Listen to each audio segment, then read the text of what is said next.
Welcome back to Sub 2 Investor. Well, it turns out that some buyers will actually pay you off when you sell them a house on seller financing. And this week I had one such buyer actually refinance out of a contract for deed. And I walked away with a check from the title company, which was great. However, now I no longer am going to collect monthly income off of that property. So was this a good thing or is this a bad thing? Stay tuned. You're not going to want to miss this one.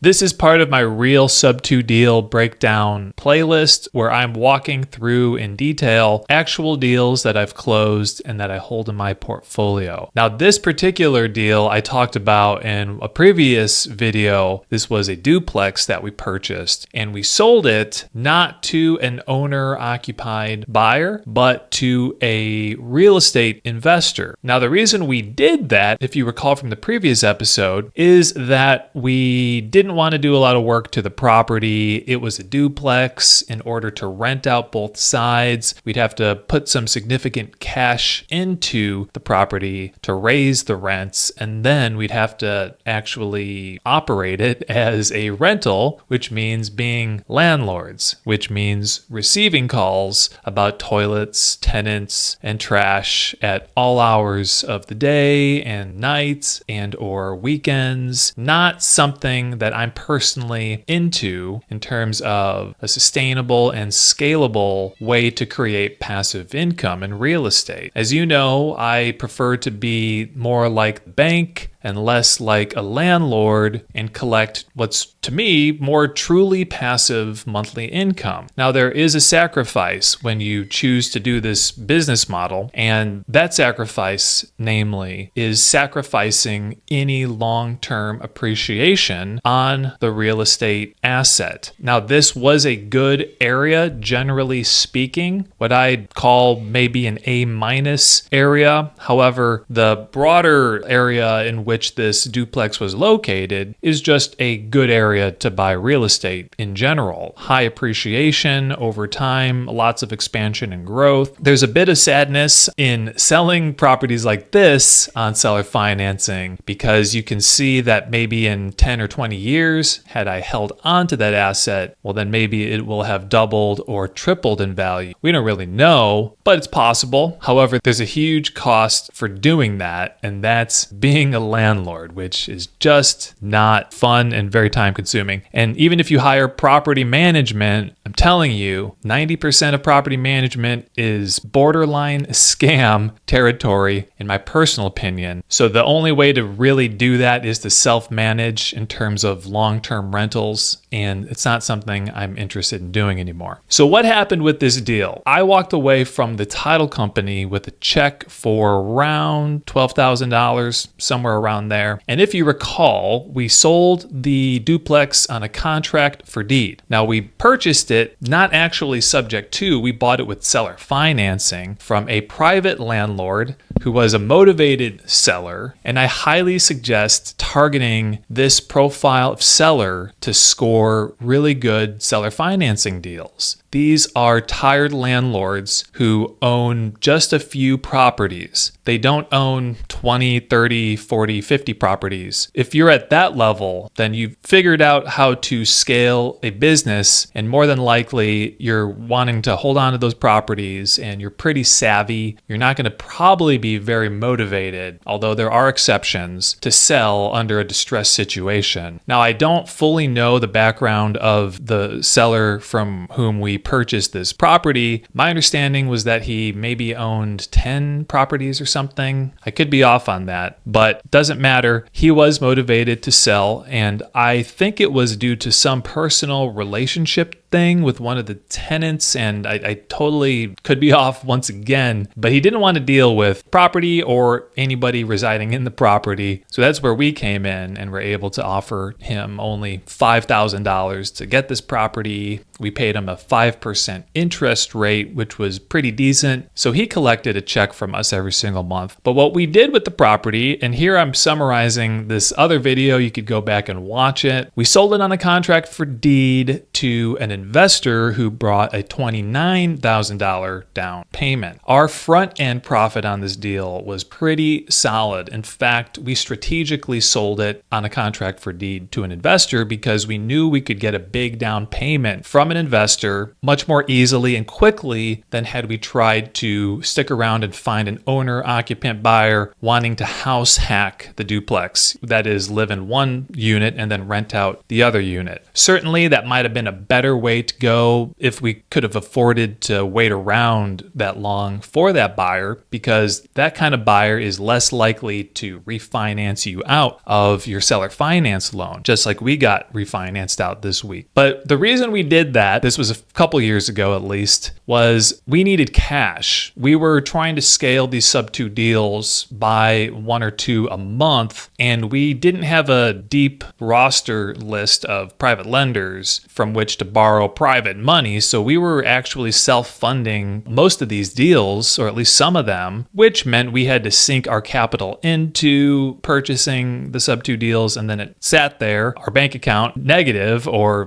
close to zero, until we got a down payment from our buyer or an option fee if we did a lease option. That was why we settled on selling to a investor buyer on this particular property, and we made a substantial amount up front. I'll show you the numbers just to summarize them here in a second. What's cool about this video that I'm doing is that I'm going to show you my cash flow ledger in one particular business that I own, where I track all of the cash flows of our portfolio. I'm just going to show you this one particular property that we finally just sold for good, and you're going to get to see every single month how it performed and then the total profit breakdown on this deal. I'm holding here in my hand a quitclaim deed I signed at the title company, and I threw away the check stub, the escrow check stub. It was about 12 grand or so, or 11 grand. I recycled that already. We deposited the check, but I had to sign a quitclaim deed because we no longer are owners of that property. Our buyer now is legal owner because he went from contract for deed, where you're just equitable owner and not technically legal owner, to just full out owner. So he's both now legal owner and equitable owner because his name is on the deed. Before I get to that spreadsheet and show you the number breakdown and just exactly how much we netted on this deal, what's so cool, guys, is that I'm showing you the ins and outs of how these deals actually go, okay? This was the first time I was cashed out of one of our deals. I've had multiple buyers say they're going to sell their house or I'm going to refinance my house, but they never have. I don't know why. They reach out to me and say, hey, I want to do this. And I tell them, great, fantastic, good for you. Here's what you can do, or here's some resources, but then I just never hear from them again. So this was the first time one of our deals in our portfolio is done. And a few interesting things happened along the way. Like, for example, our buyer just had a hard time finding a lender who would actually do a refinance from a contract for deed. Now, I explained to the buyer, it might behoove you to go record this contract for deed at the county, which might cost $30 or something, because then a lender is more likely to look at this as a refinance rather than a purchase loan. But they didn't do that, and so they had to look around for a few different lenders. Eventually, they ended up settling what I think was a rate and term refinance. So it wasn't even a cash out refinance, just a rate and term refinance, which means he borrowed the amount that basically he owes us, or he owed us. So he wasn't able to actually pull any cash out. However, if he wanted to do a cash out refinance in a year from now or something, he certainly could, because now his name is on the deed. But there was a bit of corresponding I had to do. It didn't take up much of my time. I was personally very curious for myself to find a lender who could easily cash out refi from a contract for deed. multiple mortgage brokers. Here's one thing you're going to find if you ever are down this rabbit trail. Multiple mortgage brokers are going to lie to you, and they're going to tell you, oh yeah, I can do that. Oh yeah, that's easy. No problem. They're going to get you to fill out a loan application, and then you're going to get to the underwriting phase, and you're going to find out they can't actually do it because the contract for deed wasn't recorded, or they don't recognize it as a sale or something like that. Underwriters have different guidelines that they abide by. General rule of thumb, though, is that if that contract for deed is recorded, then there's something on record showing the buyer's ownership of that property, which makes doing a refinance loan much easier than if that contract for deed is not recorded. So that's something to keep in mind, something to share with your buyers. If it's not required in your state to record the contract for deed, keep it in mind because you might be doing your buyers a disservice if you don't tell them that and they do want to go refinance. Pro tip right there. One other crazy story in this deal. As we're trying to close this deal, my buyer's lender wanted to use some random title company, which they probably get a kickback from. I don't know, but it was some national title company that doesn't have any offices in the state of Missouri, which is where I'm doing the majority of my business. And so I get a call from them, not knowing who they are, just asking for all of this information, my LLC documents, EIN, operating agreement, payoff, all this stuff, which is fine because I vetted them. I could tell they were legit. However, the lender on the underlying mortgage from whom we purchased the property, the seller who financed it to us, they are old school and they were not willing to work with this title company. They were like, who are these guys? They're asking for all this information. They want me to sign a quitclaim deed without receiving any funds. What the hell? And I had a bit of a disagreement with him. And it's like, hey man, like these guys are legit. You can look them up. They don't have an office here. It's just who the lender wanted to use for a title company. But he's like, hell no, I'm not signing anything until I receive the money in my account. These guys are not local. And so I basically called the buyer on the contract for deed and was explained the situation to him and just asked him, hey man, is there any way you could use a local title company? I think we'll have a lot easier time having the underlying mortgage paid off that way. So he was totally willing to do that, which was awesome. We closed at a local title company and had zero issues with the lender/seller on the underlying loan. That might be all a little bit confusing, but it's something to keep in mind that if you buy with seller financing, and this was a little takeaway for myself, it probably makes a lot of sense to get that note serviced by a note servicer. That way, you're not writing checks every single month to the seller who's financing the property, which is what we were doing, to send him a check every single month in the mail because he was old school. You can hire a loan servicing company. Maybe it's $30 a month or $25 a month. They'll actually issue the check to the lender every single month and have a whole recorded, documented third-party record of all the payments you've made. And they're the ones who can issue the 1098 at the end of the year, issue the payoff from the lender at the end of the year, or when you go to sell the property. I think it would just make the whole process a little bit less dramatic in the event you're dealing with an ornery seller who's financed the property to you and is kind of angry that you're paying him off early, which was kind of the attitude he had. He's like, oh, you're paying this thing off already? And I was like, hey man, sorry, like this is what we're going to do. So all was well at the end of the day. Let me get to the spreadsheet and show you the numbers on this deal. All right, here on column L is the property, and you can see all the months from the last few years that we've been collecting the payments on this property. A couple notes right over here. We paid a $5,000 wholesale fee for the wholesaler who brought us the deal. Even though we basically negotiated the deal with the seller, he made a $5,000 fee. We gave $5,000 down payment to the seller at closing, and our closing costs were approximately $1,000. So on the front end of the deal, we were approximately $11,000 in the deal. However, we made a $29,000 down payment from our buyer, and we're going to get an escrow refund from our insurance. I just canceled our insurance policy this morning to make sure we get refunded for the insurance premium we've paid. So here's the total profit, rough estimate of how much we actually netted on this one deal. Now, in the previous video where I break down the numbers in even more detail, you can go back and check it out. I projected a $42,000 total profit on the deal after 6 years because that's when our balloon payment to the seller was going to be. So after 6 years, we had to have sold the property or refinanced it. So I just put a 6-year benchmark and said, hey, if this deal goes 6 years, we're going to make $42,000. Now, in reality, the deal only went 3 years, but look at this. We netted $35,661 approximately. And how I get to this number is I'm going to add up all of these numbers over here, the wholesale fee, the cash to seller, the closing costs, our down payment, the escrow refund check we're about to get, and then I'm just going to add up the cash flow every single month. This was back July 2022 when we bought the property,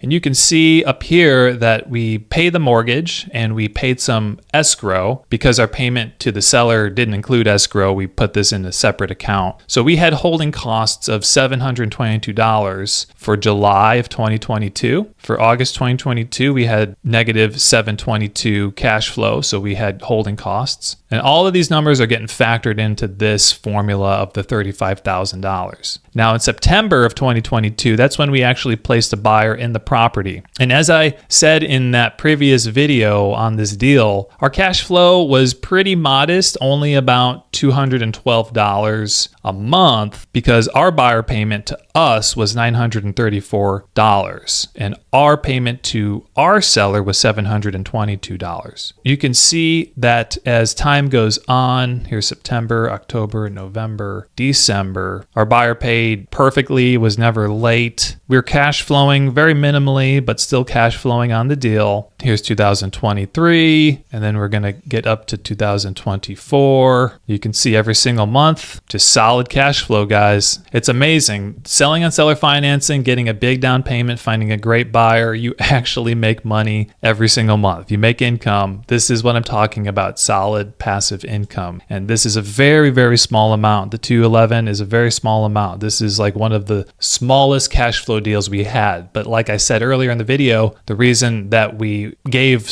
a good interest rate is because we knew an investor needed a good interest rate or a decent rate to make the deal work. We were more interested in the down payment and getting a sort of good sales price on the property. And so we were sacrificing our cash flow for cash now and a little bit of cash later. So as we get into 2025, there's a couple months where our escrow actually went up and we didn't adjust it for our buyer. So the cash flow kind of adjusted there for a little bit. But then here we are, April 25, the property's been sold. We're not paying any escrow. There's the final payment. But if you add up every single month of cash flow, which let's just go ahead and count it, 35 months of cash flow, we net $35,661. Not too bad, guys, for a deal to which we did nothing to the property. We literally were creative. We negotiated a good seller finance deal on the front end, and we're diligent to find a solid buyer with a big down payment on the back end. More importantly, this deal funded our bank account so that we could go out and purchase other cash flowing assets, sub-2 deals where we needed $10,000, $15,000 to do the deal. This basically funded a couple more sub-2 deals for us, just that big down payment up front. And like I said, this is a unique deal. This is not the prototypical deal. We typically are not looking for 2, 3, 4 family multi-unit houses. We're usually only buying single family houses because that's where the true money is made on seller financing and sub-2 deals. To put this in context of our overall profitability on this deal, the $35,000, we could have probably dumped 30, 40K into rehabbing that duplex and then sold it and flipped it and made probably less than we made on the deal. Probably would have only made a 20 grand profit or something like that. If we were holding it as a rental, how much money would I have poured into CapEx items and maintenance and paint and occupancy inspection items? I guarantee you 10 grand, 20 grand easily, I'd say. There were some old things that needed to be replaced, some issues with water in the basement, I think, and just it was a good location, but the house wasn't in fantastic shape. I mean, that thing, easily I could have dumped 40 grand into renovating it, and I never talked to the buyer to see what he did with it. I'm sure he took great care of it. I think he had property management. Hopefully it was a good one, but Had I done all that, yes, I get good tax write-offs on my tax return, but if I held it as a long-term rental, then I'm still not really making any money on this deal for quite a while unless I really put a lot of money into it, make it nice, refinance out to get all the cash I put into the deal, and then I hold it and manage it as a rental. However, again, how sustainable is that if you are looking to escape your 9-to-5 job and actually take distributions from the income of these deals to live off of? That cash flow goes away very quick when you have to replace a roof or replace an HVAC system or do a foundation repair.